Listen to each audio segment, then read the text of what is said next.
तो अब हम बात करेंगे ब्रेस्ट कैंसर की। इससे पहले हमने सर्वाइकल कैंसर बताया था सब कुछ, ठीक है। कहता है कि ब्रेस्ट कैंसर क्या है, तो ऑब्वियस बात है ब्रेस्ट में होने वाली कैंसर। कहता है कि it is an uncontrol growth of breast cell. Breast cancer में क्या होता है कि ब्रेस्ट का जो सेल है उसमें अनकंट्रोल ग्रोथ हो जाता है, यानी कि एबनॉर्मल ग्रोथ हो जाता है, ठीक है। नेक्स्ट कहता है कि it usually develops anywhere in breast but most occurs in upper quadrants where most breast tissue is located. ये क्या कहना चाह रहा है? कह रहा है कि ऐसे तो ये ब्रेस्ट में कहीं भी हो सकता है, ठीक है, लेकिन जो मोस्ट जो होता है ना कि कॉमन लोकेशन जहां पे मेनली ब्रेस्ट कैंसर पाया जाता है वो है आउटर क्वाड्रेंट, यानी ब्रेस्ट का जो आउटर क्वाड्रेंट है उसका अपर पार्ट में, ठीक है। और उस एरियाज में, उस जो अपर आउटर क्वाड्रेंट है वहां पे ब्रेस्ट का most of the tissue located होता है। एक बार डायग्राम समझते हैं। जैसे कि अगर ये ब्रेस्ट है, ठीक है, इसको डिवाइड करें तो इसको कह देते हैं लोअर क्वाड्रेंट, इसको कह देते हैं अपर क्वाड्रेंट, ठीक है। ये हो गया लोअर क्वाड्रेंट, ये हो गया अपर क्वाड्रेंट।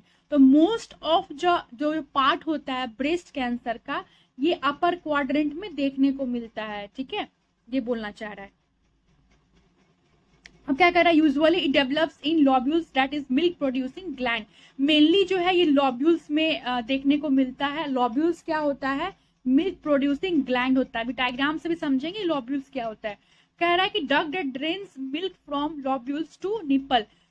जो वैसे डक्ट जो मिल्क को ड्रेन करती है, यानी कि निपल तक जो मिल्क है उसको जो लाती है उसे डक्ट कहते हैं, और वो डक्ट में भी कैंसर जो है डेवलप होती है। यहां से देखते हैं ये क्या कहना चाह रही है। देखिए हमने क्या बोला? लॉब्यूल्स। लॉब्यूल्स क्या हुआ? और ये पार्ट हो गया निपल्स, ये वाला पार्ट, ये हो गया लॉब्यूल्स, और ये हो गया डक्ट। यानी कि लॉब्यूल्स के अंदर जो है, लॉब्यूल्स क्या है? तो मिल्क प्रोड्यूसिंग है। लॉब्यूल्स के अंदर मिल्क बनी, लेकिन दूध मिल्क तो बन गया लॉब्यूल्स के अंदर, लेकिन लॉब्यूल से इस निपल तक कौन लेके जाएगा? इसका काम है डक्ट का। एक बार से देखते हैं। जैसे कि ये हो गया निपल, ठीक है, इसमें इस टाइप का स्ट्रक्चर है कुछ, ठीक है, तो इसको हमने बोल दिया क्या? लॉब्यूल। और ये जो पतली सी स्ट्रक्चर है जो कि मिल्क लेके जा रही है इस निपल्स तक, ना निपल से बाहर मिल्क आएगा, इसको हमने क्या बोल दिया? इसको हमने बोल दिया डक्ट, ठीक है। आई होप क्लियर हो गया होगा। अब देखते हैं इन्वेसिव लॉबुलर कार्सिनोमा। इसमें क्या कर रहा है? इन्वेसिव मतलब स्प्रेड कर रहा है, लॉबुलर का मतलब लॉब्यूल्स, यानी कि लॉब्यूल्स में तो है साथ में बाहर भी स्प्रेड हो रहा है। तो कह रहा है it accounts for 10% of cases in which cancer develops in milk producing lobules and spread to the other area. वही कह रहा है कि मिल्क प्रोड्यूसिंग क्या है? तो लॉब्यूल्स है। तो कैंसर डेवलप हो रहा है मिल्क प्रोड्यूसिंग लॉब्यूल्स में, साथ ही साथ स्प्रेड हो रहा है दूसरे एरियाज में, ठीक है, क्योंकि इन्वेसिव का मतलब होता है स्प्रेड होना। अब कहता है लॉबुलर कार्सिनोमा इन सीटू। इसमें क्या कर रहा है? It is less common and less severe, बहुत ही कम मतलब देखने को मिलता है, लेकिन अगर हो गया किसी को तो बहुत ही सीवियर कंडीशन होता है। और इसमें क्या होता है कि लॉब्यूल्स के अंदर ही सिर्फ और सिर्फ कैंसर प्रेजेंट होगा, लॉब्यूल्स के बाहर नहीं होगा। अब हम बात करते हैं काउजेज एंड रिस्क फैक्टर के। काउज की बात करें तो अननोन है, किस कारण से है किसी को नहीं पता है, ठीक है। अगर रिस्क फैक्टर की बात करें तो फर्स्ट ऑफ ऑल एज आता है, उम्र जब ज्यादा हो जाता है तो उसके कारण होता है। क्यों? क्योंकि देखिए मेनली क्या होता है, जब वुमेन्स का एज होता है तो उसका मेनोपाउज हो जाता है, ठीक है। तो मेनोपाउज हो जाने के कारण भी एक कंडीशन बनता है। दूसरा है पर्सनल हिस्ट्री, उसका पर्सनल हिस्ट्री लेंगे। उसके बाद है फैमिली हिस्ट्री, उसका फैमिली हिस्ट्री लेंगे, यानी फैमिली में कोई जेनेटिकल तो नहीं है, किसी को मतलब सर्वाइकल कैंसर था तो नहीं। उसके बाद कहते हैं जीन चेंजेस। जीन चेंजेस क्या है? तो BRCA1 BRCA2 ये जीन का नाम हुआ, ठीक है। तो अगर BRCA1 और BRCA2 special type of gene है जो कि ब्रेस्ट के अंदर जो टिश्यूज हैं उनके ग्रोथ को कंट्रोल करता है। तो अगर इसमें चेंजिंग आ गया तो लॉजिक सी बात है, इसका काम है टिश्यू के ग्रोथ को कंट्रोल करके रखना। तो अगर इसमें चेंजिंग आएगा तो abnormal growth of breast tissue देखने को मिलती है, ठीक है। उसके बाद क्या कह रहा है? रिप्रोडक्टिव और मेंस्ट्रुअल हिस्ट्री। अगर रिप्रोडक्टिव और मेंस्ट्रुअल हिस्ट्री में क्या देखेंगे कि the older womens when she has her first child greater chance to cause breast cancer, यानी कि वैसी वुमेन जो जिसका फर्स्ट चाइल्ड होता है, यानी फर्स्ट टाइम जब प्रेगनेंसी होती है तो फर्स्ट टाइम जो डिलीवरी होता है तो उसमें ज़्यादा चांसेस होता है ब्रेस्ट कैंसर का। क्यों? क्योंकि cervix is the birth canal, और उसमें अगर किसी को HPV इन्फेक्शन हो गया तो ये बहुत ही ज़्यादा रिस्की माना जाता है। उसके बाद women who had their first menstrual period before age of 12, ठीक है, वैसी लड़कियां जिसको मेंस्ट्रुएशन पीरियड जो है 12 साल से पहले हो जाए तो उसको चांसेस होता है, जैसे हम मेनार्की भी कहते हैं। Menarche is the first menstruation period. Womens who went through menopause at later age like after age of 55, यानी कि 55 साल जो होता है, 55 साल के बाद क्या होता है, मेनोपॉज आ जाता है। तो उसके बाद मतलब कि 55 साल, ऐसे तो 45 से 50 इसका एज है, लेकिन अगर 55 के बाद उसका मेनोपॉज आया है तो एक कंडीशन क्रिएट होता है, ठीक है। 45 से 50 है, लेकिन अभी तो उससे पहले ही मेनोपॉज गर्ल्स में देखने को मिल रही है। अब क्या कहता है, womens who never given birth, वैसी औरतें जो कभी भी बच्चे को जन्म नहीं दी, यानी कि वैसी औरतें जिन्हें बच्चा नहीं हो सकता, जो बच्चे को बर्थ नहीं दे पा रही है, वैसे वुमेन्स को होती है। नेक्स्ट है हार्मोनल रिप्लेसमेंट थेरेपी, यानी कि वैसी वुमेन्स जो हार्मोन रिप्लेसमेंट थेरेपी का यूज करती है, ठीक है।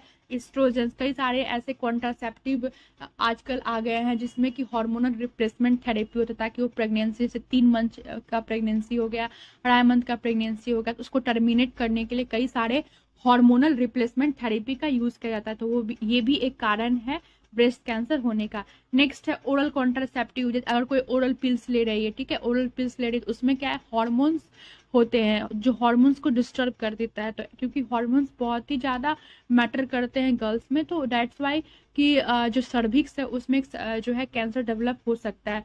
अब बात करते हैं ओबेसिटी, मोटापा के कारण भी जो है एक रीजन बन सकता है। लैक ऑफ फिजिकल एक्टिविटी, जो फिजिकल एक्टिविटी नहीं करते, या फिर ड्रिंकिंग अल्कोहल, वैसी लेडी जो अल्कोहल पीती हैं। अब बात करते हैं क्लिनिकल मैनिफेस्टेशन की, क्या साइन एंड सिम्टम्स अपीयर होगा अगर किसी को सर्वाइकल कैंसर हुआ है तो। First of all, A lump और थिकनिंग इन और near the breast and in under arms area, कह रहा है कि ब्रेस्ट में या फिर अंडर आर्म्स एरिया में एक लंप बनेगा। लंप मतलब इस तरह से होता ना कि मोटा मोटा हल्का हल्का सा दाना टाइप से, उस तरह से बनेगा, ठीक है। उसके बाद ए चेंज इन साइज और शेप ऑफ ब्रेस्ट, साइज और शेप जो है ब्रेस्ट का वो चेंज होगा। The skin of breast of areola और निपल्स में बी स्कैली रेड और स्वेलन, कह रहा है कि जो निपल है, जो एरोला है, जो ब्रेस्ट है, उसका जो स्किन है वो क्या देखने को मिलेगा, तो रेड, ठीक है, स्वेलन और स्कैली देखने को मिलता है, ठीक है। उसके बाद स्कैली क्या होता है, जैसे ब्रेस्ट है ना तो उसके ऊपर जो है क्या होता है कि वाइटिस टाइप का लाइनिंग टाइप से हो जाता है, this is called स्कैली। Skin irritation and breast pain, और ब्रेस्ट में पेन होगा, साथ में स्किन में इरिटेशन होगा। ऑफकोर्स इरिटेशन होगा क्योंकि ब्रेस्ट जो है रेड हो जाएगा, स्वेलिंग हो जाएगा, दैट्स वाई। टेंडरनेस देखने को मिलेगा। साथ ही साथ enlargement of auxiliary lymph node, यहाँ पे ऑक्सिलरी होगा AUXILLARY। ऑक्सिलरी जब भी वर्ड आए ना, इसका मतलब है कि अंडर आर्म से रिलेटेड कोई बात कही जा रही है, ठीक है। ऑक्सिलरी का मतलब होता है, तो कह रहा है कि ऑक्सिलरी में जो लिम्फ नोड है ना वो इंलार्जमेंट हो जाएगी। साथ ही साथ कह रहा है abnormal discharge from breast, breast से कुछ फ्लूइड जो है उसका, यानी कि ब्रेस्ट इन द सेंस कि निपल से जो है थोड़ा सा एबनॉर्मल डिस्चार्ज देखने को। अब हम बात करेंगे फॉर्म ऑफ ब्रेस्ट कैंसर की, जिसका 4 फॉर्म होता है ब्रेस्ट कैंसर का। फर्स्ट ऑफ ऑल होता है इन्वेसिव डक्टल कार्सिनोमा, सेकेंड है ductal carcinoma in situ, third है invasive lobular carcinoma and last one is lobular carcinoma in situ. First of all ये जो 4 हैं इनका जो है मीनिंग समझते हैं ताकि बहुत आसानी होगी। इन्वेसिव का मतलब क्या होता है, स्प्रेड होना, मतलब कि स्प्रेड होगा, ठीक है। और डक्टल का मतलब क्या होता है, डक्ट होता है। हमने पहले समझाया था कि जो लॉब्यूल्स होता है वो क्या होता है, उसमें मिल्क प्रोड्यूसिंग होता है, ठीक है, उसमें दूध बनता है, लेकिन उस दूध को, उस मिल्क को निपल तक कौन लेके जाता है, तो डक्ट लेके जाता है, तो वही कह रहा है डक्टल, ठीक है। और कार्सिनोमा मीन्स कैंसर। अब देखिए डक्टल का मतलब क्या हुआ, डक्ट हुआ। उसके बाद कार्सिनोमास का मतलब कैंसर इन सितु, ठीक है। अब देखिए इन सितु का मतलब क्या होता है, on the surface, on the surface, ठीक है। अब कहता है इन्वेसिव डक्टल कार्सिनोमा, जो सेकेंड फॉर्म है इसका, इसको आप उल्टा कर दीजिए, डक्टल कार्सिनोमा इन सितु।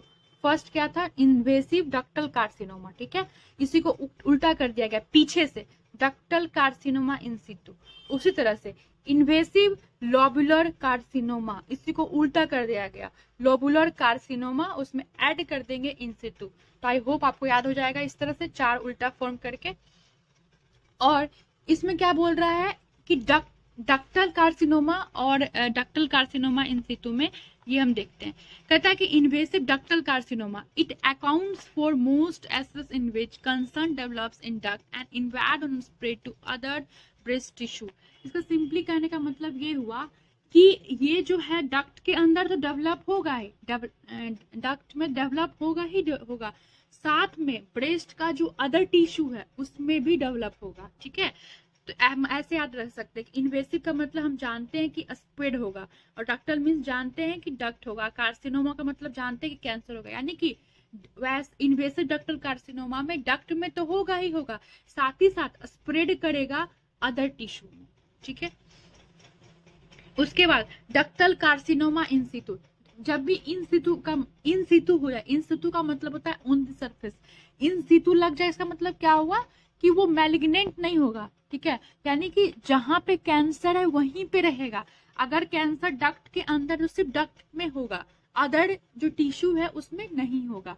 तो वही कह रहा है कि कैंसर से present in duct have not spread anywhere, सिर्फ और सिर्फ डक्ट में होगा, कहीं भी जो है स्प्रेड नहीं होगा, यानी कि बेनाइन होगा। ठीक है, तो आप मीनिंग समझोगे तो इसका फॉर्म तुरंत याद हो जाएगा। पहला में क्या था कि डक्ट में हो रहा था और अदर टिश्यू में हो रहा था, इसलिए हमने इसे इन्वेसिव बोला। ठीक है, और दूसरे में इन सितु बोला। इन सितु का मतलब क्या हुआ कि जहां पे डक्ट में सिर्फ डक्ट में रहेगा।